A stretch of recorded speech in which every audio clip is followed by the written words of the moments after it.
And we are now getting some breaking news. NDA leaders, in fact, will be holding a strategy meeting ahead of the start of the session. We will get to know about more details from that strategy meet that is happening at the moment, right as discussions over the budget will continue on the second straight day today. We have got more information on this. My colleague Payal is with us on the broadcast. Payal, what can possibly be coming out of this strategy meeting? Well, of course, you understand that this time around it's not a BJP-led government. It's going to be an Yes. NDA government that you'll really see. So that's the reason everybody has to be on the same page. And that's the reason, MPs were, in fact, briefed today by Kiran Rijiju just a short while ago, especially, from the NDA camp, essentially telling them to come well prepared and well qualified and understand the nuances of the budget, to tell the people of the country how the budget really is beneficial for a large strata of society, and most importantly, to always be on the assertive, because they do understand that the opposition parties are extremely strong and they're extremely aggressive. We saw what really panned out, Griha, in the Lok Sabha yesterday between the BJP MPs and Abhishek Banerjee of the TMC.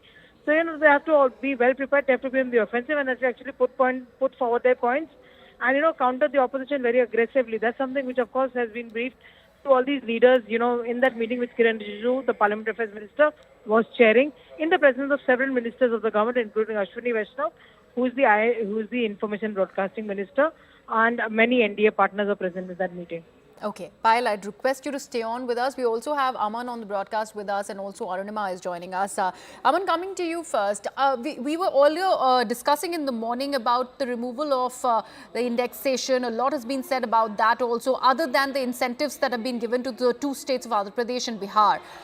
Do we also see the government, the NDA dispensation hard selling, not just the new tax regime, but also the indexation removal, as is the criticism that's coming in their way by the opposition?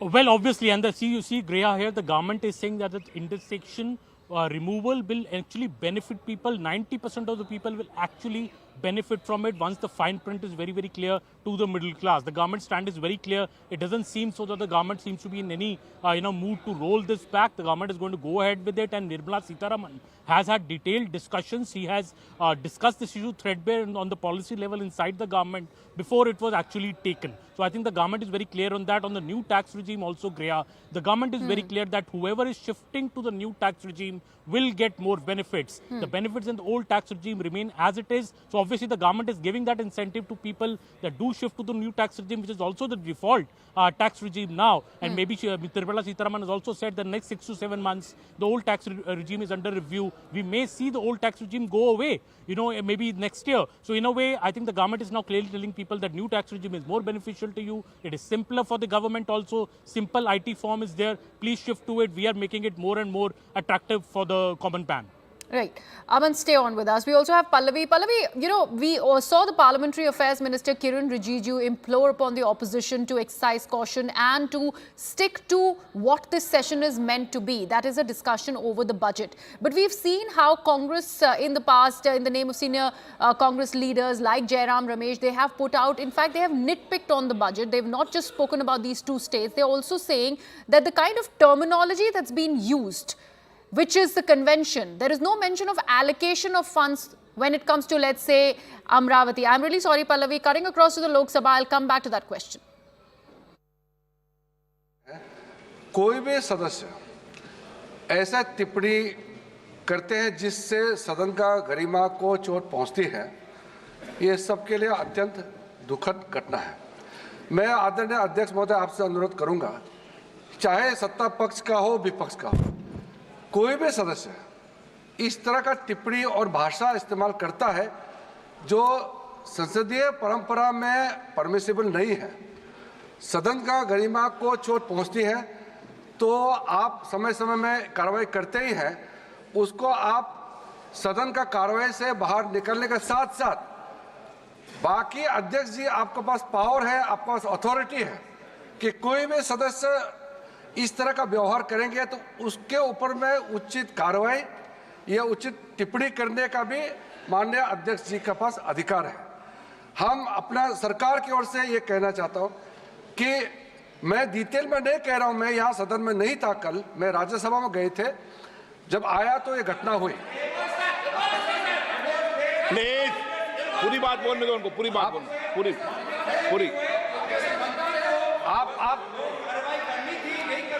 एक क्योंकि मैं चाहता तो मैं defend कर सकता हूं या उसको मैं टिप्पणी नहीं कर रहा हूं। ओके। मैं टिप्पणी नहीं करना चाहता, मैं इसे इतना कह रहा हूं कि हमारा जो भी मेंबर को प्रोवोक कौन किया, किसने किया, बोला, मैं इसमें नहीं जा रहा हूं। मैं इतना ही कह रहा हूं कि अगर सदन के अंदर में उचित वक्तव्य नहीं दिया गया है तो उसको उचित कार्रवाई माननीय स्पीकर महोदय के पास है और उचित कार्रवाई माननीय स्पीकर जरूर करें।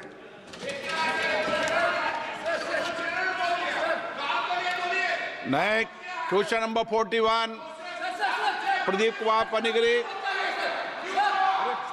No Yes. मेरी रूलिंग सुनो, एक Question सुनो number मेरी रूलिंग। 41. अब रूलिंग दे रहा हूं मैं, बैठो। Question number 41. बैठिए बैठिए बैठिए, पहले इनको तो बिठाओ। 31. ब्लड प्रेशर आ रहा है बे।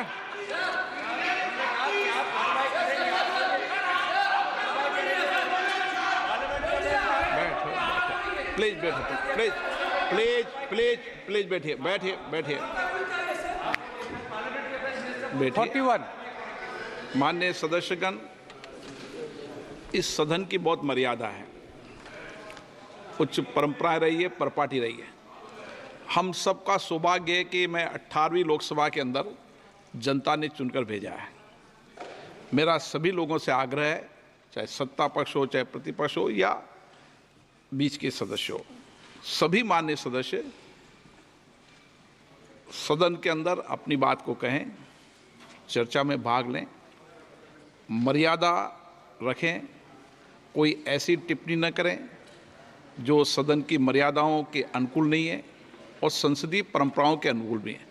हम और कोशिश करें इस सदन में उच्च कोटि की परंपरा बने, प्रपाटी बने, लोग चर्चा करें कि 18वीं लोकसभा के अंदर चुनने वाले माननीय सदस्यों ने इस सदन की गरिमा को बढ़ाया, मर्यादा को बढ़ाया।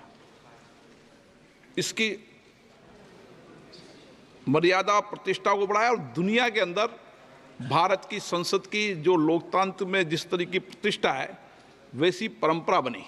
मैं सभी माननीय सदस्यों से आग्रह करूंगा, ऐसे शब्द स्पंज तो हम कर ही देते हैं, लेकिन उसके साथ साथ आगे भविष्य में ऐसा कोई भी शब्द, ऐसा कोई भी बात न तो बैठे बैठे टिप्पणी करें, न अपने भाषण के अंदर टिप्पणी करें। एक और आग्रह करूंगा कि मैं फिर आपसे आग्रह करूंगा, कभी आसन से बहस और चुनौती देने का काम भी नहीं करें। मैं आपको पुनः आग्रह कहता हूं, और हम जितना आसन का, सदन की गरिमा रखेंगे, उतनी प्रतिष्ठा आप लोगों की भी अपने अपने क्षेत्र में बढ़ेगी कि संसद के अंदर बोलने वाले नहीं, मैंने कह दिया है और चेतावनी दे दी है भविष्य के लिए। नो, मैंने जब सदन से कह दिया, फिर ऐसा नहीं है, मैंने आपको बता दिया, अब मैंने कह दिया, ठीक है।